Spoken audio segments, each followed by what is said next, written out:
Welcome to the Nerd Journey Podcast. Our goal is to help you, the technology professional, accelerate your career progression, increase your job satisfaction, and be more effective in your existing role.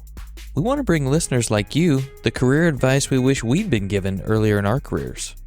I'm John White, at VJourneyman on Twitter, sharing co-host duties with Nick Cordy, at NetworkNerd_. We're two former IT operations guys who have moved on to pre-sales roles with technology vendors. We have our opinions, but we also like to highlight the journeys of others and see what we can learn from them. We'd also like to ask for your feedback to make this a conversation, not a one-way broadcast. Email us at nerdjourneypodcast@gmail.com or DM us at nerdjourney on Twitter. So come join us on our nerd journey. Let's take a trip. Welcome to episode 279. This week we're sharing part 2 of a discussion with Marni Coffey. Marni is a senior manager for business systems and indirect sourcing and procurement at McKesson. If you missed part 1 of our discussion with Marni in episode 278, it's well worth a listen. We told Marni's early career story, how she ended up becoming a developer after going deep on HTML, kind of on her own, and then she later spent some time as a consultant and went on to work for a global organization.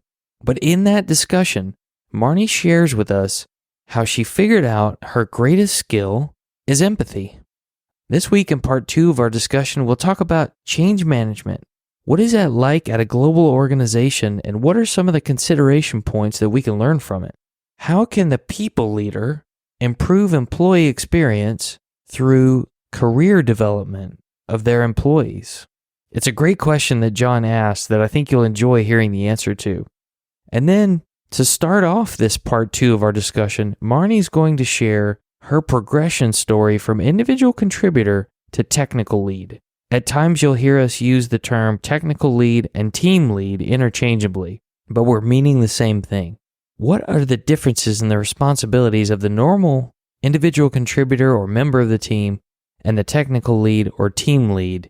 Let's get the story straight from Marni as we get you to part 2 of our discussion with Marni Coffey.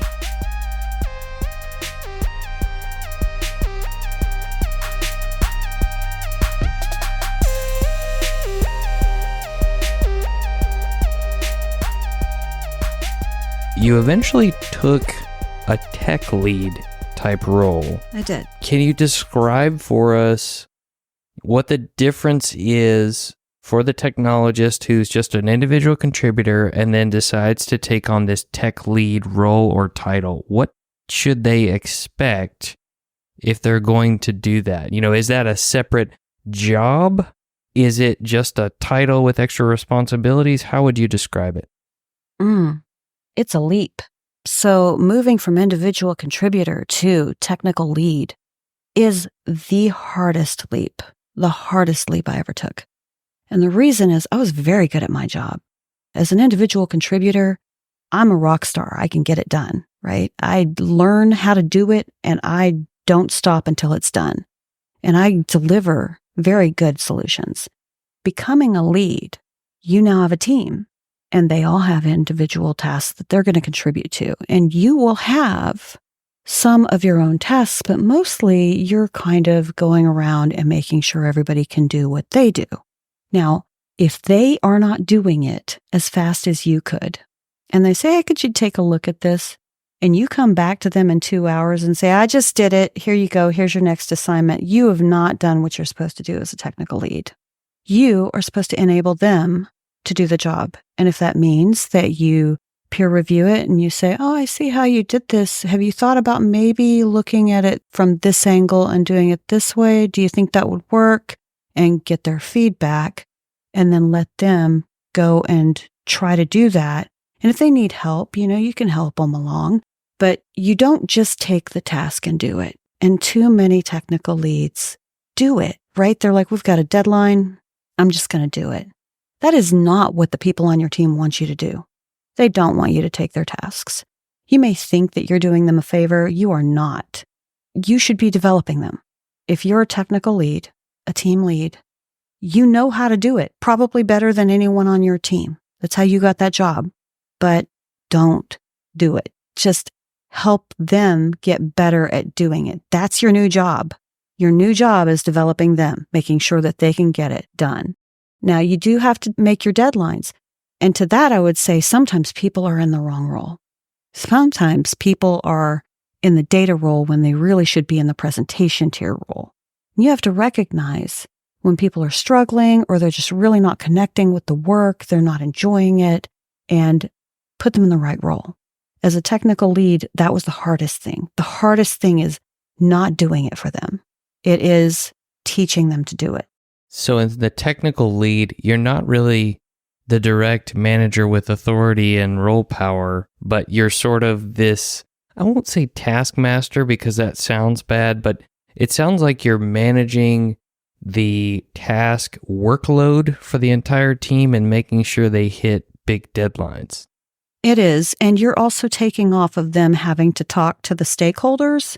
So as a team lead, you're going to have to talk to stakeholders. So if you're afraid to talk to people, if you're afraid to talk to leaders, maybe that's not for you just yet. Dip your toe in, start giving presentations as an individual contributor. Your team lead can put you in those positions so that you can be part of that presentation, but you are not going to have to be responsible for the whole thing. And I really think today, one of my favorite ways to do presentations is that you have the team there. And everyone has their area of expertise. So you don't have to know everything. And as a people manager, I promise you, I don't know everything, but I can set the stage. And then I bring in the people to talk about their pieces. So if you're a team lead and you've got people on your team who are aspiring for that same role and you want to help them get to that next step, that's one of the things you can do. When you're giving your presentations to stakeholders and senior leaders and you're making sure that the deadlines are met with the project managers, bring them in there with you. Let them speak a little bit. Let them start to sharpen those skills. I am intuiting then that one of the key outputs for the team lead is team member development. I feel like that's kind of implicit in what you're saying. Yeah, not everyone feels that way, I'll tell you. Not everyone feels that way. I felt that way. I felt like it was my job to develop them. Now, some people think that you just make sure they're doing what they're supposed to do. You report it up. You're the one who gives all the presentations. You assign people to do specific things and you make sure they're able to do them. I took on a little bit of extra in adding some development of others in there. But I do believe that we can't do everything on our own. We need other people to accomplish the greater things. That if you're in a company of 10, sure, you can do probably something all on your own. But when you get into a global corporation or even something where you have to work with 25 other people to accomplish something for the greater company, you're going to have to work with other people. And it's easier on you if you develop them. And then you've got future partners, right? You always know you can go back to that person. Hey, they did really good here and their skills are even better now. So I can work with them on this. It only helps. It only helps to develop people. So maybe a primary metric is kind of like project delivery. Yeah, I think it is. Yeah. But if you're aspiring to more than just a team lead, you want to go into people leadership one day, you want to be a director someday, you're going to want to start looking at it that way. And you'll have a more successful team if you do that. I've done it both ways. It was more successful when I let them do it and help develop them. I've been on projects where I had to step in and take it. And occasionally, you have to. You know, if you're going to miss that deadline, it's going to be bad for them. It's going to be bad for you. But I'll tell you what I didn't do. I didn't just take it and leave them out of it. I was in the room with them. And I said, okay, we've got to really work. So I just want you to understand what I'm doing to your code here. And I would take them through what I was doing, why I was doing it, so that they could speak to it as well. And will you define what you mean when you say stakeholder? Stakeholders. So stakeholders could be people who use the system. They could be people who are going to be in charge of the system, managers who are going to have to manage to that system. So people who have a stake in the system, basically, who have a stake in what you're delivering. That's kind of what I thought, but I just wanted to make sure we got it out there because I didn't know if everyone's definition would match what we were saying. A lot of times when you are focused on break-fix things, you're so focused on fixing the problem that maybe you haven't sharpened the communication skills with the people who find those systems important. But to your point, spending enough time with those people to figure out what the pain points are and what steps were you performing when this happened? What do you need it to do? Oh, well, you might actually need Y when you thought you needed X, for example. Exactly. Our current CEO, Brian Tyler, calls that solving for the latent need. You ask them the questions. What is it you're trying to accomplish? Because they may have come to you asking for something that they think is going to accomplish it, but once you start asking them the questions, you realize that is not going to help them. Here's what I think you really need. Love that. And if I'm going to take on the responsibilities of the team lead, am I still technically an individual contributor in most of the cases? You can be. It really depends. So you'll find that my answer to most of your questions is going to be, it depends. It's a very consultant answer, Marni. It is, but it's true. You can take on that position. Depends. Do you have everyone to do something? Are there enough people to do everything? Or do you need to take part of that? You want to make sure as the team lead that you do leave yourself enough time to be able to represent the team, to be able to give those updates. Sometimes you're working with a project manager and sometimes you don't have a project manager. But if you're working with a project manager, as I'm sure you both know, sometimes that can be more time intense than if you don't have one at all, because you are having to give those updates. Another way I grew, I took a project manager course because I was being very surly with the project manager, and she was good, but I needed to understand why she wanted to know, or she was asking me the questions she was asking me, why she was doing the things she was doing. And once I understood the why of it, I felt better about, oh, okay, this is what she really needs. It's not nitpicking. It feels like nitpicking sometimes when you don't understand why somebody wants something. So I think that you should always seek out that why. Why do they want it? Never stop asking why. Be a 5-year-old your whole life. Why? But why? But why? There are business principles built on asking why over and over and over again. And we're back to empathy. Yes, we are. I think that is the center of it all. If you really want to be successful, you have to know why you're delivering something, what they really need. And then also, when you're leading people, in order for you to be successful in making those, in delivering those successful projects and delivering those solutions, you've got to make sure that you're giving your people what they need to be successful. That's what I mean by you work for them. They don't work for you. Employee experience, again. Mm-hmm. It all ties together. I think that not every people manager would say that the core chain that they need to start from is employee experience and building out from there. But I can completely understand and agree with that kind of point of view. It's like, am I going to have unhappy people delivering amazing work product? Like, probably not. Or I'm going to just eat through people in a way that is unhealthy for the organization. I mean, Nick can tell you, because we've worked together in the past, that we have had some doozies to solve. We've had a lot of real problems to solve, but I had really good people, and they knew if they were on the phone at 2 a.m, I was going to be on the phone at 2 a.m. with them. They knew that when we got off of that call, we were going to have a little lessons learned session, and we were not going to have that problem again. They knew that I didn't want them to have to be on the phone at 2 a.m. They knew that if someone was disrespectful to them, whether they were here in Dallas or they were offshore, I would not stand for that. You cannot treat people that way. I wouldn't like it if someone on my team was treating someone else that way, and I'm certainly not going to sit there while someone treats members of my team that way. You have to look at it that way. You have to look at it like, I can't see them as my minions or they've got to go do what I want them to do. It is my job to make sure that they can be successful because they're the ones doing the work. And what you're talking about at a higher level is this idea of change management. Yes, change management. You worked for a giant organization in PepsiCo. And when you are I did. doing change management at that kind of scale, can you give us some sort of context of what has to be considered when you're making changes to global multi-geo systems with a lot of complexities like were in your environment before? The things that people at smaller environments just don't see. Sure. You make a change at a company like PepsiCo, you are impacting someone. No matter how hard you try not to impact someone, you are impacting someone because there's someone in that system 24/7.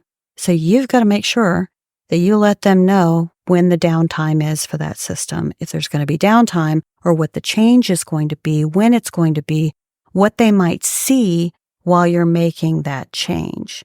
So there are going to be times where you're only making one change to one area, North America. That's still a big area. North America's a big area. Even if you're making it for one small team, you could impact other people. So if you don't go through change management to make even what is considered a small change, you could bring the whole system down. And at a company like PepsiCo that relies on mobile devices in its plants, well, now you've impacted production. Now you've impacted what they call make, move, and sell, and it's a priority 1 incident or priority 2. You are on the hook to get that fixed fast. For sure. I mean, change management is huge at a company like PepsiCo, but I would say even if you're at a small company, you're probably talking to each other about what you're going to do, right? If you're in one office, you got a company of 10 people, you're in one office, you're about to make a change to something the company uses, you need to make sure the other 9 people in the other offices know you're about to do it. Well, at Pepsi, it's just a little more complex, right? You've got to have your documentation. You've got to have your implementation plan. You've got to have your pre-production test plan along with user acceptance testing. And you've got to have if there are any risk documents, you've got to have that. If there's downtime, you've got to have that. You have to have the escalation path documented with phone numbers. So at 3 a.m, if they need to call you, they know who they're calling. If there's rollback, if you have to roll back, what's that plan? So there's tons of plans and there's a huge approval flow. So on a global change, make sure that you are planning for several days of approvals because it's going to take you a while to get in touch with people on the other side of the world to approve. There's going to be back and forth and you're going to be asleep when they're sending their questions. They're going to be asleep when you're sending your answers and you're going to have to work it out well in advance of your change because if they reject it, you have to start over. You will spend possibly 4 times as long on your change request as you do on your implementation. And when we say downtime, we're talking about a feature or function of a system or the entire system is unavailable for use. Yes. I think that for me, people complain about change management. And I think you've kind of mentioned that even at small organizations, there's change management is probably just less formal. Hey, we're going to be doing this. I want to give you a heads up. Oh, really? Like, why are we doing that? Oh, okay, well, keep me in the loop. Who do we call? So it's just maybe a lot less formal. It's just the larger the organization gets, the less you can rely on those informal lines of communication. And the other thing that I always point out to people is the change management process and the requirement that you're filling out is a response to a failure in the past that cost money. Yes. Yes. Why do I need to do this risk analysis? Because at some point in time in the past, somebody did a change management request without a risk analysis and missed something, and that resulted in loss of money.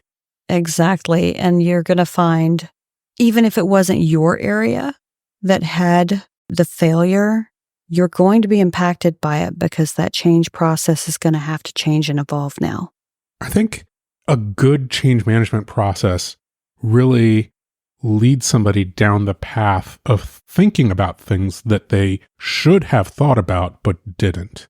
Oh, right. I'm responsible for supporting this change because I'm making it. And if somebody's affected by it, then they needed to be informed ahead of time and they need to know how to contact the team and who to escalate to. Oh, of course. I mean, that makes sense, but maybe I didn't think about that ahead of time. Did you tell people you were going to do this? Did you send out an email letting them know that you were going to do this? And after this is done, this is going to be different? There's a lot there. You don't think about those things. From my developer days, I would just do things, right? Early in my career, I would just do things. And then I would explain it after the fact. People would come to me and say, this is happening in your program. And I would be like, why would you ever do that? Why would you ever do that? But the end user always does something you never think anyone would do. So that's why you have change management. That's why you have user acceptance testing, because they are going to find the holes in your program, in your system that you did not know were there, that you wouldn't even think to check for, because you're like, why would you ever do that? I once had a user who kept important files in their email trash can because that was the easiest place to search for it, I guess, or something. So a change which would automatically empty their trash can on a regular basis would delete pretty critical files. Mm-hmm. Yeah, people will do things and engage in behaviors that you don't anticipate, and they'll find the holes in the system. I always see this dynamic tension between this style of change management and then kind of modern companies, your Netflixes, your Amazons, who are constantly changing their product to the point where there's not one version of the product, right? There's probably, maybe hundreds of different versions of the product that are being slightly like A/B tested over time to increasingly large groups of people. Do you see the dynamic tension between the strict change management and that agile kind of constantly changing product? I do. And I think it's because someone told people we were going to be agile now, but they didn't explain that doesn't mean you don't go through a change management, right? Agile is for development. It's for quick development. It's not so you could skip change management. It just means you need to plan a little better to include it. So I think change management is still important. And that was a big thing we went through whenever they introduced Agile. The developers were like, you are standing in the way of our Agile development. And I'm like, no, you're not following Agile development because you are not including a change manager in your process. You need a change manager, someone full-time who is going to be submitting all of these changes for you and making sure they get approved. You cannot come to me and tell me that you need this in the system today. That's not happening. We are a global team. We already have things on schedule for today, and they've been through change management. They followed the rules. I am not going to put your thing that did not follow the rules ahead of all of them. I think once you explain it a little bit, and maybe a little less abrasive than what I just said, right? That's more my inner dialogue. I would never say that. But when you are talking to them and you kind of explain to them, you still have to have a change manager. I'm sorry nobody told you this. You have to have a change manager. Here, we've developed this documentation because we've run into these things with change management. Here, this is a checklist. This is going to help you. So we did things like that to kind of ease the pain and the burden of having to go through agile development and change management because people didn't really understand. You can't just skip it. They never told them that they weren't getting to skip change management, and everyone just assumed, yeah, we don't have to do change management anymore. Woo! No, you still have to do it. So we did things like we developed checklists, little change management scripts, templates for what the change approval board is going to look for. Hey, is your change going to improve a managed service provider team? Well, they've got their own change approval team. So they're going to need these documents. Make sure you fill them out. If you need help filling them out, we're happy to help you. So we did a lot of helping people and getting them up to speed on it as long as we could. And then we started to rapidly evolve the change management process due to a failure. We could no longer keep up with it. But what we did do was keep up with who could help them so that we could direct them to the right people to help them and say, hey, there's a standing meeting every Friday where you can ask your questions. Here's an invite. I just forwarded it to you. So anything we could do to relieve the pain of the change management process encouraged them to follow it. Sharing with them, we have to go through this when we upgrade our system, and we understand your pain because we feel it too. Here's what we found makes it easier. We've talked about empathy and we've talked about understanding people's feelings on a team, from a lead perspective, from a management perspective. How do you improve that employee experience through career discussions, career development discussions? Is that something that's on your mind? It is. One of the first things I did with my current team is say, we need a career development plan for you. So tell me about you. Tell me what you want to do. Have you thought about it? Do you know what you want to do? What are your strengths? What are areas of opportunity for you? Where can you develop? Where are you struggling? What do you see as a roadblock for you getting to that ultimate stage in your career? Do you just not know the right people? Because maybe we can introduce you to the right people. Maybe we can give you some visibility through projects. Maybe you can present this thing that we do to this group of people. You can develop relationships with people that you want to work with someday. So I think it's very important I do that. It is a big part of my job because I'm always thinking about what's going to happen to my people when they're ready to move on. I have a great team. They're so amazing, and I would love to keep them forever, but you really don't want to keep people forever because they get tired of it, right? They want to go on. They want to do new things. They want to be given opportunities. If you keep them there forever, now you've got a person in the wrong position, an unmotivated, unhappy person. I am constantly looking for that next opportunity for my people, even though it means I'm going to have to fill a position. It's going to be hard. I am going to have a partner at the end of it because I helped them. I supported them in any way they needed to get them to that next step. I shared with them my experiences. I suggested some development for them. Hey, let's go out and get you this development. You said you were a little nervous about this skill. Hey, you don't think you're good at PowerPoints. I want you to go and watch this recording of this session that I took. Maybe we can find some classes for you to take. You're not good at networking. Guess what? McKesson has this networking mentoring program. Let's get you connected there. And I'm really lucky to be part of an organization where my senior director and my vice president and my senior vice president really care about the career paths of everybody as well. So I don't have to do that without that sponsorship from above. So that's wonderful. And I think it's a big part of your job as a people leader. You need to always be developing your people, planning for their careers. Some of those people, I got one on my team right now. I'm convinced he's going to be my boss one day. He's that good. He's very talented. I see it in him, and I know he could be there one day. So I want to be part of that journey for them. I want to be a positive part of that journey, not the person that they had to do things in spite of, or the person that they did this just to get away from me. I just want to be the positive person in their journey. I mean, I think it's huge. I think it's a big part of my job. How's it been having that initial career conversation with people that you haven't had it with before? Are some people a lot more open about, hey, here's what I want to go do? And some people might say, well, I don't know. I never really thought about it. Or maybe some people are like, eh. Yeah, I can tell you, I had different reactions from all four of the people I had that conversation with. So I asked them all the same questions, very different answers. So the conversations all went a little different. Some people knew exactly what they wanted to do next. And I said, okay, let's see what we can do to get you there. Some people said I hadn't really thought of it. And I got the impression they did not want to talk about this, but I was like, okay, well, let's just give it a little time, give it some thought. I prepped for these meetings. I think you're very good at these things, and laid out their strong points. They were surprised, some of them, by the things that I thought they were good at. As a person who didn't know them and had experienced them, they thought it was interesting that I thought they were good at those things. I was like, well, I'm sorry, no one's ever told you that. That's a strength. You have that as a strength. You're very good at that.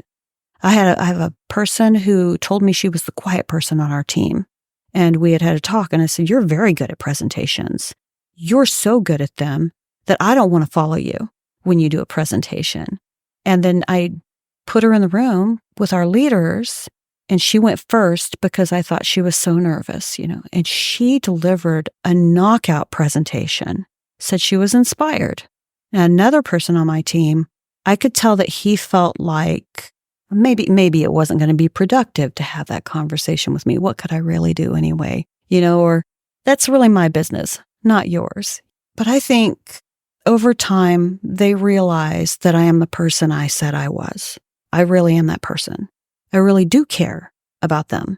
And I do care about their careers. And I do care if they're doing okay day to day, getting their jobs done. I do care if they're successful. And I do care if people know they're successful and they know all these great things that they're doing.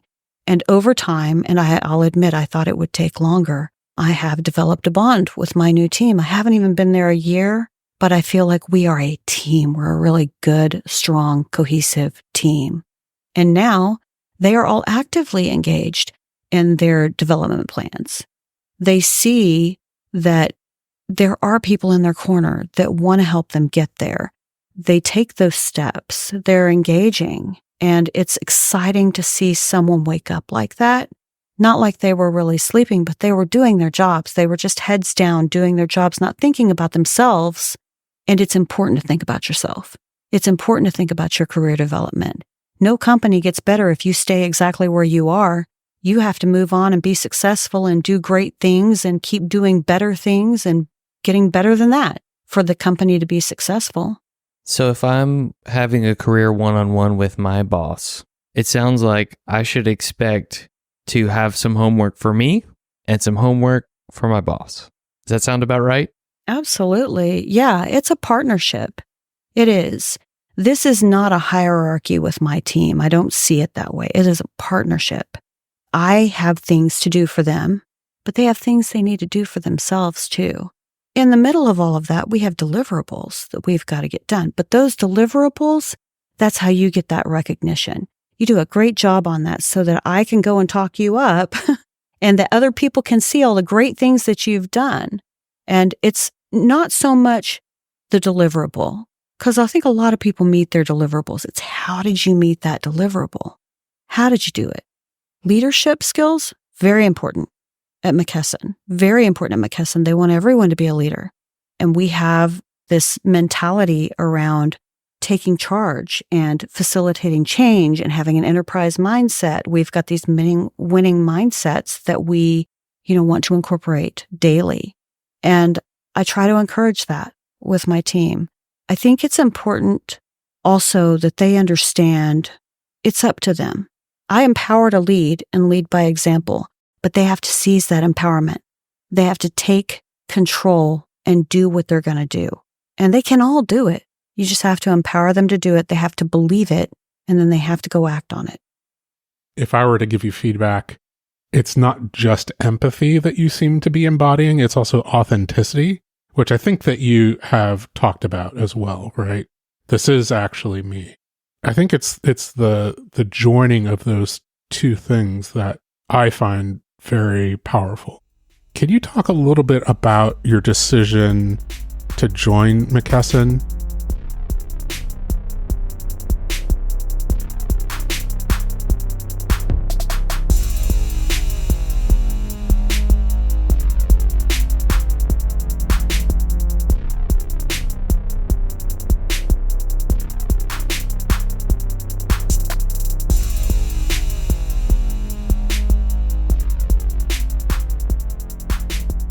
So what do you think, listener? Is the technical lead right for you, or team lead? Is that something you want to pursue for a future step in your career? And if you do you plan to develop others around you? And are you actually maybe even doing it now as an individual contributor? We know that the technical lead or team lead is going to have to communicate with stakeholders. The volume of communication with different people that you might not have previously interacted with is going to go up. Hopefully that makes you a more effective communicator.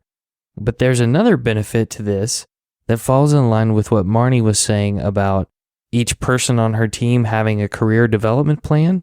Becoming a team lead is going to allow you to meet a lot of stakeholders from different groups within an organization.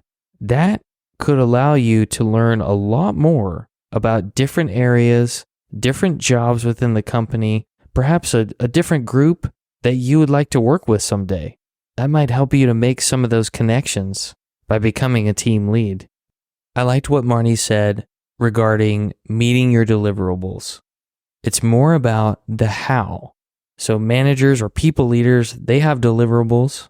And I think that Marni is modeling for us that we can meet our deliverables in a way that shows people who we are and that we are who we say we are. We will do the things that we say we will do. We can show some authenticity, as John pointed out, just like Marni does. The discussion of change management actually made me think of a different kind of change management.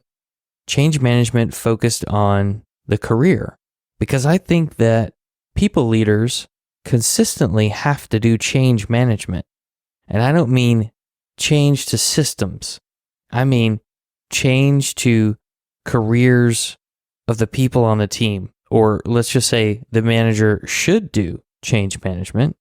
I think that those career development plans and discussions are kind of like collaborating with a person on your team for a future career change request that they're going to submit. They're not going to submit it until they're ready. The people leader or manager has the shortcuts or the templates, kind of knows what works to help people change careers because they've seen things. They've seen people leave the team. They've seen people come into the team, and they know more people and other leaders inside the organization if you want to go to a different group, for example. So it's still a change request that you, the person whose career could change, gets to submit on your own when you're ready. But if you have a good manager, a supportive manager, one who wants to develop your career, then they're collaborating with you on that career change request.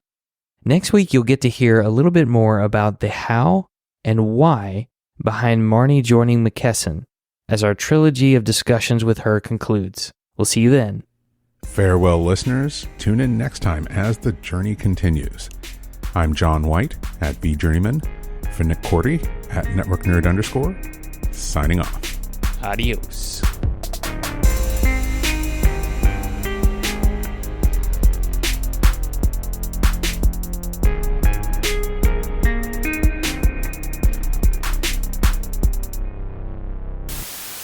I feel like we can't just stop every time you have a mic drop moment because like that's not going to work. Oh, was that a mic drop moment? Oh, yes. Definitely was. I'm serious. Everything that I say, I mean it, and I live it. So I don't even know what's a mic drop moment. It was from this side of town. Okay.